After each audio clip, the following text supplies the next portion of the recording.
Yang dilema itu bukan hanya pemerintah sebenarnya, yang dilema itu tenaga medis ya. Tenaga medis itu pasiennya banyak ya kan gitu. Pasien tuh banyak. Nah,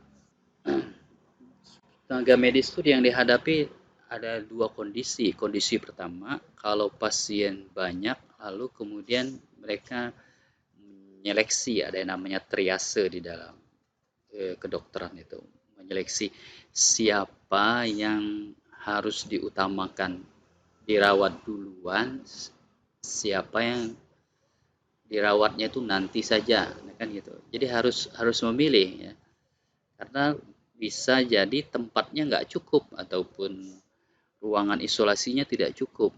Jadi di antara calon pasien itu yang positif itu ya harus dipilih mana yang diisolasi, mana yang cukup dirawat di rumah. Nah itu kan eh, utilitarian. Kalau di ontologi tidak boleh ya, tidak boleh dipilah-pilah, manusia itu harus diperlakukan sama secara adil ya gitu. Tapi dokter ya melihat ruang isolasinya nggak cukup ya, pasiennya lebih banyak daripada ruang isolasinya, dia harus menimbangnya, itu namanya dilema etis ya, dilema etis. Kalau diterima semua tempatnya nggak cukup ya kan. Kalau tidak diterima semuanya berarti kan ada yang harus dilayani, ada yang harus tidak dilayani. Nah, dari segi keadilan itu kan berarti kan jadi persoalan. Menurut Anda gimana dokter itu? Harus gimana dia? Siapa yang harus dia selamatkan duluan ya? Siapa yang harus dia beri ruang isolasi? Siapa yang ya cukup karantina di rumah saja? Yang jadi masalah itu ada lagi keruwetan yang selanjutnya seperti di Italia atau Spanyol. Itu persoalannya bukan persoalannya adalah pasiennya sangat banyak sekali yang membludak ya, dan tidak mungkin dipulangkan. Soalan kan, tidak orangnya ini memang ya tidak mungkin dirawat di rumah. Jadi semuanya itu harus dirawat di rumah sakit. Tapi di rumah sakit itu jumlah ya fasilitasnya tidak memadai karena saking membludaknya orang, dan jumlah tenaga medis juga tidak memadai juga, sehingga tidak bisa melayani semua orang. Jadi dokter menjadi dilematis ya, mana yang harus mendapatkan fasilitas, mana yang harus diobati, mana yang harus segera diobati, mana yang harus dibiarkan mati kan gitu. Jadi dia di rumah sakit tapi dibiarkan mati ya kan gitu. Mana yang ya diselamatkan supaya tetap hidup. Jadi dilema di situ ya. Jadi bukan hanya ketika pasiennya bisa dipulangkan, tapi ketika pasiennya banyak dan tidak bisa dipulangkan, itu dokter harus mikir ini di antara mereka ini siapa yang diselamatkan dan siapa yang dibiarkan mati. Kira-kira kalau Anda jadi dokter, kira-kira gimana anunya? Pertimbangan Anda. Di situ kita nggak bisa lagi jadi deontologi. Kalau jadi deontologi kan semuanya harus diselamatkan. Tapi tenaga medisnya kurang.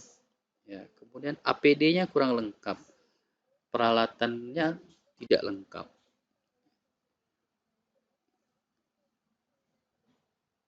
Kalau kita ke deontologi kaku ya, deontologi itu kan jadi kaku akhirnya. Semuanya harus diselamatkan, itu deontologi ya. Tidak ada alasan untuk membiarkan salah satunya atau beberapa orang itu dibiarkan mati. Itu deontologi ya. Karena itu ya, oleh karena itu dokter biasanya dia ya terpaksa ya harus ke utilitarian ya, lalu ditimbang ya, mana yang dibiarkan mati di rumah sakit itu pasien-pasien itu, mana yang perlu dilakukan tindakan supaya dia tidak mati. Ada seleksi di situ. Nah, seleksinya itu kan ada pertimbangan, ada kalkulasi. Nah, di dalam utilitarianisme namanya kalkulasi ya. Kalkulasinya kira-kira yang lebih menguntungkan yang mana untuk diselamatkan, yang mana yang kalau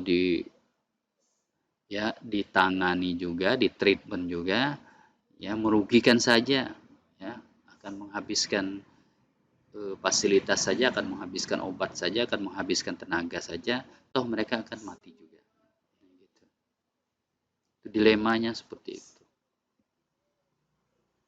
Ada yang bisa ya memikirkan kira-kira gimana kalau Anda jadi dokter dalam situasi seperti itu, apa yang harus Anda lakukan, lalu apa alasannya. Silakan yang mau urun pendapat, hidupkan mic-nya. Ya, Anda membayangkan dalam situasi itu ya gimana kira-kira? Anak coba Pak. Ya, silakan. Kalau misalnya Ulun jadi dokter, Ya, Ulun pasti siapa yang duluan diselamatkan? lebih menyelamatkan yang mayoritas tadi Pak. Mayoritas. Soalnya tuh kan itu tuh nyawa banyak orang, kita kada bisa mengambil tindakan deontologi karena tadi tuh kan mayoritas loh, kadanya minoritas. Yang mayoritas mau diselamatkan tuh kriterianya apa? Siapa aja yang harus diselamatkan? Cowok Korea Pak. Astagfirullahaladzim. Kada boleh kayak itu. Yang ganteng-ganteng diselamatkan ya. Yang nggak ganteng biarin mati. Bibit unggul maksudnya ya. Munjur Pak, munjur. Yang bibit unggul diselamatkan gitu ya. Yang glowing Pak. Yang glowing, masya Allah. Gimana Intan? Ya, lanjut Intan.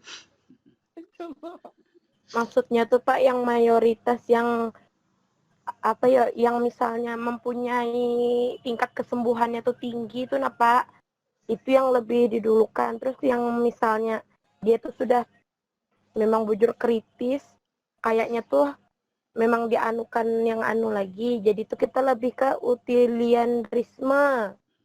Tepulilit penyambatnya Pak. Utilitarianisme. Utilitarisme. Ya.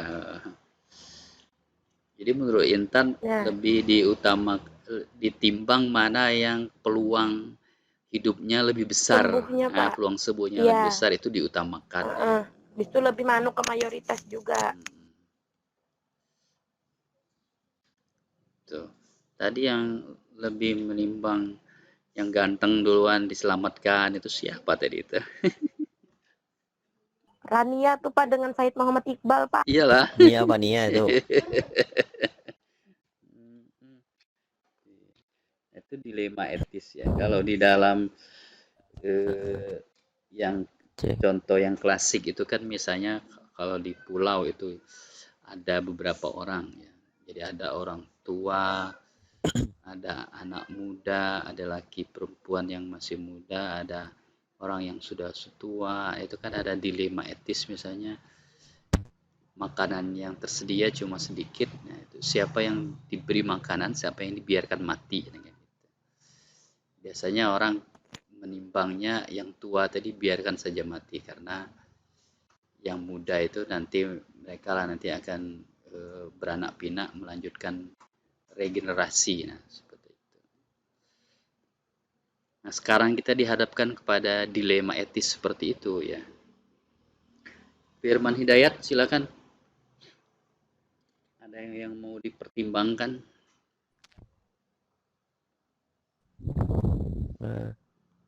Halo. Ya, halo. Menurut ulun lah, ini ulun menurut yang ke orang banyak jong Pak. Menurut utilitarianisme. Soalnya ini sangat apa ya lah? Kalau misalnya kita mementingkan satu orang, tapi orang lain tuh banyak yang apa ya namanya? yang terluka ataupun meninggal gara-gara menyelamatkan satu orang itu sangat tidak baik gitu. Nah, terus kayak ini misalnya kayak ini Bang Pak, Mm, eh ini misalnya binian lo diculik lo, mm, tapi kayak keluarga atau kawan-kawannya tuh kayak hendak menyelamatkan gitu. Nah, sudah tahu yang ampun yang apa yang menculiknya ini kayak banyak banyak yang kayak senjata segala macam kayak itu. Nah, tapi demi menyelamatkan ini banyak yang jadi korban. iya. Itu eh apa ya namanya? Kayak memilihnya tuh kayak mengorbankan yang diculik tadi itu demi menyelamatkan Lebih banyak. yang lainnya Jadi yang banyak. nggak usah ya, yang diculik tuh biarin aja mati ya kan. Ya, film-film apa gitu nah ya. Kayak di film-film gitu nah, Pak. Iya, ya kan kadang yang diselamatkan satu orang untuk menyelamatkannya itu banyak orang mati ya. Hmm, ya betul juga itu kadang kita Mm-mm, mikir ini buat apa nyelamatin satu orang ini. Ternyata mm-mm. Tapi ya, itu kan menurut utilitarianisme, tapi misalnya menurut yang tadi itu ya harus deontologi. diselamatkan gitu Iya, nah. Iya deontologi. apapun risikonya harus diselamatkan itu kan deontologi Mm-mm. itu. Apalagi misalnya yang kesayangan ya Pak. Ya,